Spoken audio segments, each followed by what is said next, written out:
Podcast e o Diário do Transporte recebe aqui uma comitiva da Transdata. Sem dúvida, o stand mais animado de toda a Latibus.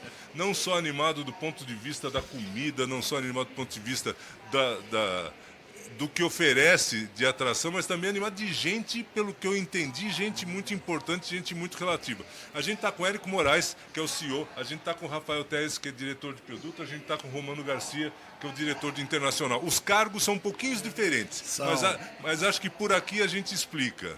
Com certeza. Né? Aí. Então vamos lá. Érico, um sucesso... o sucesso da Transdata está se transformando em possíveis vendas? Como é que está esse balanço? Com certeza. Eu tenho uma história longa aí em feiras e eventos e eu tinha assim uma definição, uma experiência. A feira é um lugar que você recebe gente e poucos negócios são feitos. E para mim esse evento foi uma grande surpresa.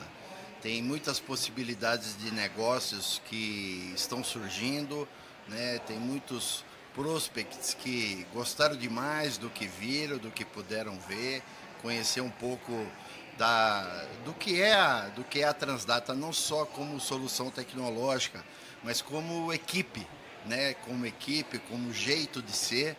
E querendo efetivamente fechar negócio conosco, mudar, né? Hoje a gente no setor de tecnologia, bilhetagem, né, cobrança eletrônica, praticamente nós temos aí no Brasil 100% dos projetos de ônibus ou de empresas de ônibus já tem uma bilhetagem, né? Mas querendo trocar para nós aqui, isso nos dá muita alegria e é o que a gente está vendo na feira, né? Então, o nosso projeto, né, que da forma como ele foi idealizado e planejado, acho que há mais de um ano, né? É um ano, né? Acaba um evento, a gente já começa a planejar o outro. Eu não participei desse início, né? Estou aqui há pouco tempo, mas é um projeto todo idealizado pelo Rafael e a equipe dele. E, cara, é o que a gente vê aí, sucesso puro. Rafael, você que é o nosso habitué, o nosso consultor favorito de tendências, quando a gente quer saber o que está acontecendo, não só no Brasil como no mundo, alguém que pense o negócio, e eu aprendi, eu estou há pouco tempo na área, pouco tempo relativamente, eu já passei de um ano, já estamos chegando aos 60 podcasts e eu estou me arvorando a entender um pouquinho mais. Mas o Rafael sempre é a pessoa que dá aquela referência. Qual é a tendência que você viu nessa feira? Na área de tecnologia, a gente tem assim uma abertura muito grande para empresas de tecnologia. Qual é a tendência que você viu, Rafael? A gente está passando por uma fase, a minha voz está péssima, depois de 2 dias e meio de feira, já não é mais a mesma coisa, mas meus cabelos continuam os mesmos. A gente está percebendo uma tendência, especialmente aqui no Brasil agora, em relação à tecnologia, que é um momento de depuração do mercado. Então você teve fases de grande expansão e surgimento de novos players, novas tecnologias e tal, e nem tudo que foi prometido foi entregue. Então, depois de um ciclo de expansão, normalmente o mercado retrai, é um movimento de onda, né? Avança, recua e recomeça. Então, a gente passou por esse momento de recuar agora na pandemia e é um momento de recomeço no mercado. Então, você começa a ver empresas saindo do mercado, né? Empresas se reposicionando no mercado, mudando a sua oferta de soluções. Então, eu acho que isso é uma coisa muito clara. Né? A outra coisa que é clara, por conta desse movimento de onda, né, de depuração do mercado, é que o cliente ele precisa de referências e as referências não somos nós. Não adianta dizer, olha, minha solução é boa, meu produto é bom. Eu acho que eu falei para o podcast um pouco antes da feira e a pergunta era, o que a Transdata vai levar? Eu digo, a Transdata vai levar os clientes, né, para que eles troquem experiência. O melhor vendedor de tecnologia hoje é o próprio cliente. Então, quando você coloca um cliente para falar com outro, ou com outro que ainda não é cliente, ele vai dizer, olha, o resultado para mim está sendo esse, o atendimento tem sido assim, né, as dificuldades que eu enfrentei, o caminho que eu fiz. E isso é que vai impulsionar o negócio. Não é o fato de você ficar dizendo, não, o meu é bom, né? Eu nunca vi um vendedor dizer que seu produto é ruim. Então, mas o cliente não mente. Então, nosso propósito nesse evento era transformar o stand num grande ponto de encontro, de troca de experiência entre os clientes da Transdata e os não clientes. Eu acho que nesse sentido a gente conseguiu fazer com grande sucesso. Então, vários momentos a gente olhava para o stand e via pessoas, algumas que têm uma relação conosco de muitos anos, algumas que não têm relação, que são clientes de outros fornecedores, e elas estavam ali conversando, trocando ideia, e a gente não estava precisando hipnotizar ninguém, né? Não teve esse momento compre batom, não teve nada disso. Então eu acho que essa é uma tendência de você começar, se vendeu muita fantasia recentemente, né? Houve muita promessa de ciência de foguete, e aí o mercado vai vendo, olha, não é bem isso. Embora a gente esteja vendo isso agora com inteligência artificial, todo mundo fala disso, inclusive o que não é inteligência artificial é embrulhado como se fosse, né? E é muito bom quando você tem uma oportunidade de trazer a coisa para a realidade. No geral, a gente carece muito ainda no Brasil de um básico bem feito, né? E na tecnologia isso não é diferente. Então é muito bom você mostrar que a gente tem tecnologia avançada, mas tem sobretudo um básico bem feito. Tá certo. Romano, conta uma coisa. Eu vi crachá de tudo quanto é lugar nessa feira. E eu vi crachá por perto ali, crachá de Sul América, crachás Latam, de um monte de lugar. Conte como é que foi a repercussão junto a outros países da Transdata aqui na Latibus. Muito boa, muito positiva. Nós estamos, além desse sucesso de público, né, e de visitantes no stand da Transdata, nós tivemos aí um público de América Latina bastante expressivo, né? Talvez a edição da Latibus em que tenhamos recebido mais visitantes da América Latina foi nessa edição, né? Muitos lançamentos aí de encarroçadoras também, de empresas fabricantes de chassi, então esse público também veio, né, atraído por esses lançamentos e que nos visitaram, conheceram a nossa tecnologia, clientes da República Dominicana, clientes do Peru, do Equador, da Colômbia, enfim, quase todos os países aí da América Latina estão muito bem representados aqui nesse evento e com muito interesse pela tecnologia. A América Latina ainda é um mercado que traz muitas oportunidades, ao contrário do que o Érico colocou aqui sobre o mercado brasileiro. Bastante consolidado em termos de adoção, de bilhetagem eletrônica, de ITS. A América Latina é um mercado ainda em crescimento, em desenvolvimento, em estruturação. As empresas não estão tão prontas ou organizadas como empresas operadoras, como nós temos essa estruturação aqui no Brasil. E isso gera muita oportunidade para todos, né? Para toda a indústria, seja de veículos, seja de tecnologia. Então, muito positivo, bastante positiva a participação desse público latino-americano aqui na feira. Coroando bem a sua estreia na área internacional da Transdata. Não faltou trabalho. Já chegou pronto, já chegou com uma plateia boa. Érico, vamos voltar para cá? Ok. Porque assim, se o mercado, do ponto de vista das empresas, está consolidado, a gente pode dizer a mesma coisa da outra ponta, do poder público. Não seria o elo fraco, as prefeituras não seriam o elo fraco dessa cadeia, precisando de informação, precisando saber lidar com isso, e às vezes não tem nenhum secretário do transporte que possa ser chamado por esse nome. Olha, realmente as empresas de ônibus e quando a gente mexe com automação, seja bilhetagem, seja gestão de frota, seja os outros meios de pagamento, de carga e recarga de cartão. Isso já está aí, ele já é amplo. E realmente as prefeituras, os órgãos gestores, eles precisam estar conectados, né?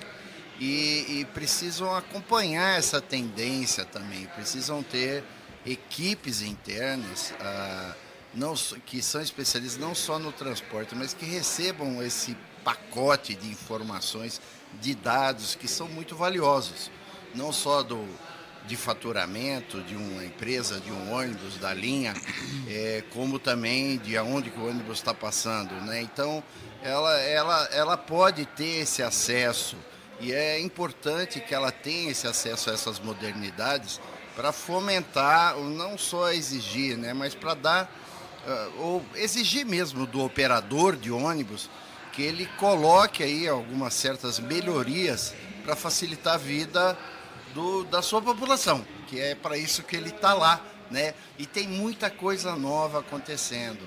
A gente divulga isso bastante para as empresas de ônibus. Eu acho que também esse alinhamento ele precisa ser feito para os órgãos gestores. Tem aí a NTP, tem vários fóruns também de prefeitos, a gente participa, a Transdata participa e financia, colabora com isso, a gente tem alguns espaços, mas são eventos que a gente tem um espaço também, muitas vezes, de fala de 15 minutos, de 20 minutos.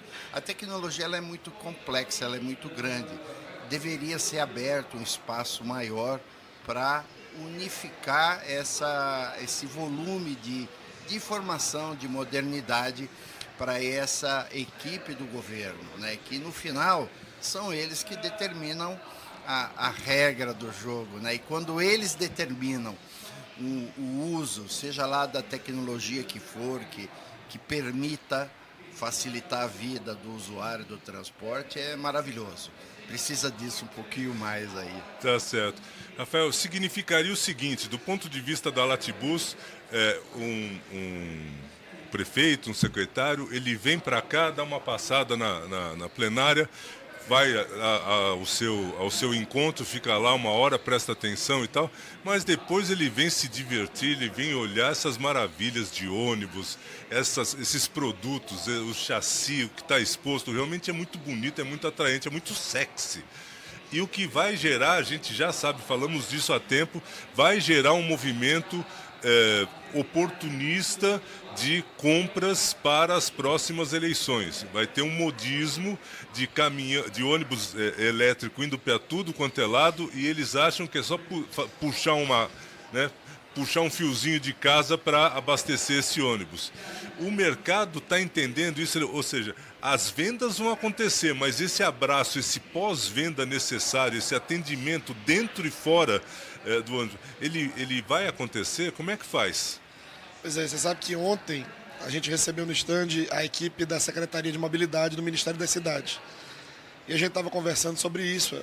A Secretaria de Mobilidade está fazendo um trabalho muito sério no sentido de orientar as prefeituras de que eletromobilidade não é o veículo, não começa e não termina ali.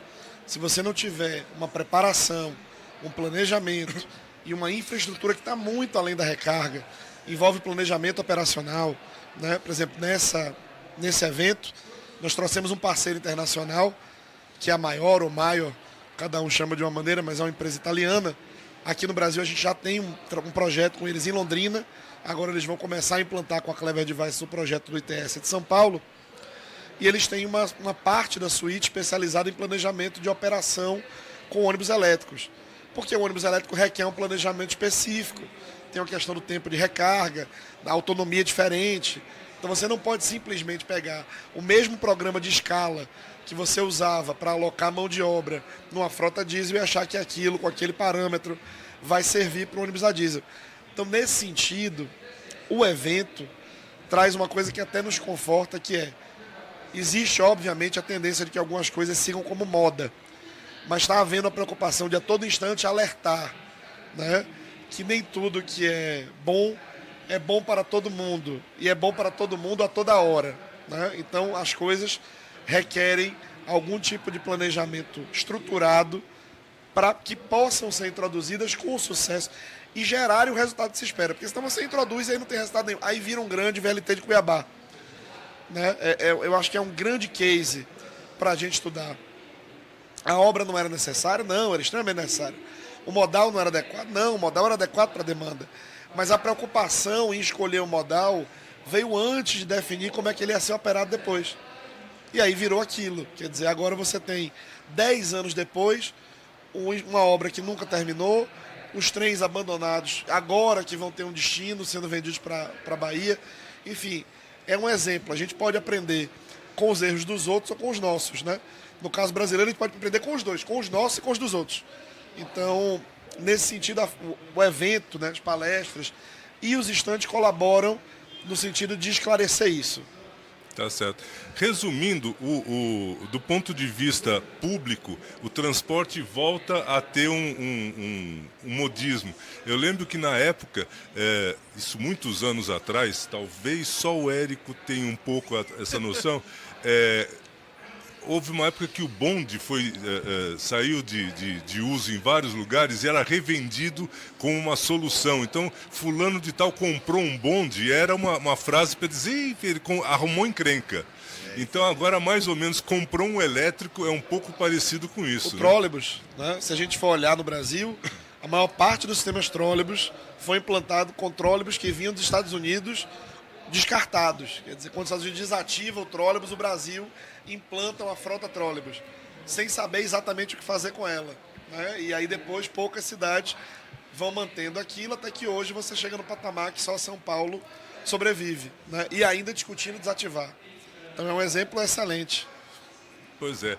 Então, assim, o transporte historicamente é uma coisa para se prestar atenção, principalmente em relação ao poder público. Agora, Romano, a gente tem uma diferença de status em cada país. Estou falando de América Latina. Sim. E de África eu conheço um pouco de Angola, onde vocês estão também. Lá você tem o candongueiro, que é o grande meio, e o equivalente aqui no México é o homem-ônibus, né? Isso, com as vagonetas, né? Exatamente. É aquele vans. cara de filme, né?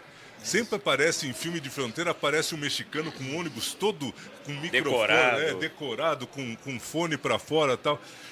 Como é que faz para conciliar México com, por exemplo, Chile ou com Colômbia, que já andaram tanto e estão em vários pontos de vista até à frente do Brasil, em alguns pontos? Como é que você faz para conciliar uma empresa que presta serviço, se dispõe a prestar serviço com essa diferença de status? Aqui, Romagnoli, eu sei que o nosso CEO é o Érico, mas todos nós somos CEOs, Chief Evangelizator Officer. Porque o que a gente precisa fazer é percorrer essa América Latina, levando os casos de sucesso do Brasil, do Chile, da Colômbia. Né? A gente aprendeu muito com todos esses casos, principalmente nas últimas 2 décadas de evolução, mas fazendo um trabalho de conscientização de como que a tecnologia ela é parte da transformação, ela é parte da evolução. Você não moderniza um sistema de transporte colocando bilhetagem eletrônica, colocando gestão de frota, telemetria, câmeras, enfim, toda a tecnologia disponível. Não é isso que moderniza. É uma reestruturação do transporte. Você citou o México. O México, também aqui no nosso último podcast, cheguei a passar esse dado, 93% do sistema de transporte público do México ainda é com transportista individual, chamado de hombre camión, né? Porque os ônibus eram conhecidos lá como os caminhones. Né? Uhum. Então, eles precisam se organizar, muitas vezes estão até organizados em gremiales ali, em pequenas uniões, né? Não chegam a ser empresas, precisam evoluir para o modelo de empresa operadora. Isso requer contar com a arrecadação centralizada, que é o caixa comum, requer montagem de um esquema de fideicomisso, de recebimento da arrecadação centralizada e liquidação a esses transportistas, modernização da frota, modernização do esquema operacional, da dinâmica operacional, o marco regulatório, que é muito importante também para que eles tenham respaldo, tenham concessão formal, enfim, a tecnologia é apenas parte de todo esse processo. Então, o que a gente busca fazer nesse processo de evangelização é justamente levar essa questão da tecnologia como um instrumento de transformação, como parte do processo, não é um fim.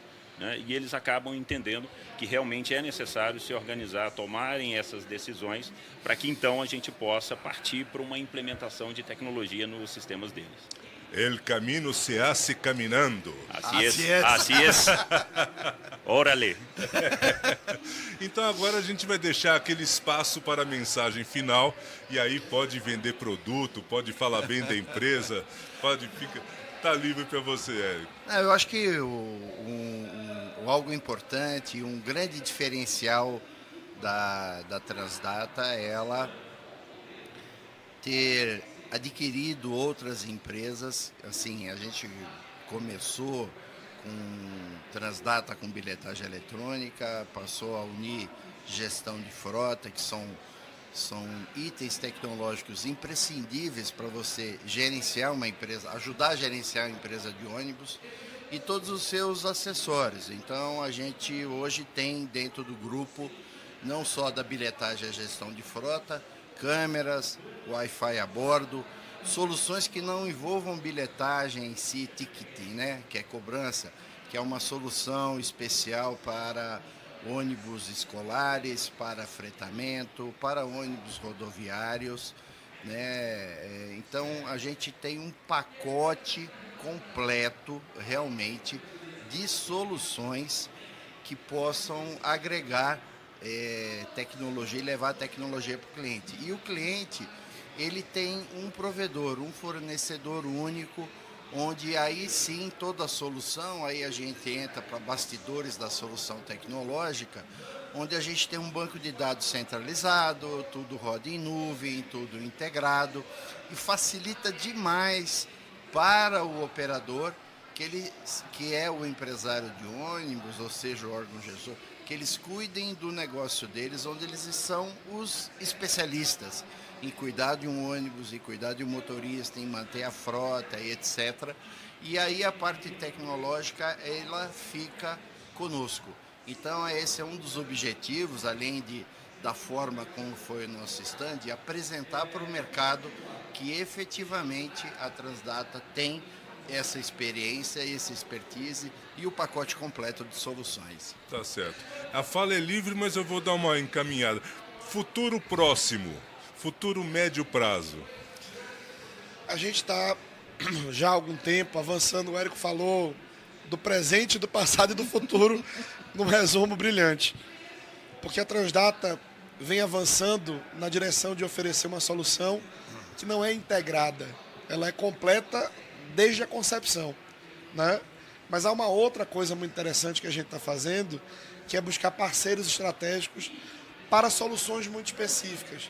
Então, por exemplo, se a gente precisa da gestão específica do planejamento de ônibus elétrico, de um processo de gestão de contrato, e existe uma solução de primeira linha, e a solução não é nossa, trazemos e oferecemos já pronta, junto com a nossa, e não só para o cliente contratar e depois implantar, não, a gente já implanta, a gente assiste, a gente acompanha a operação.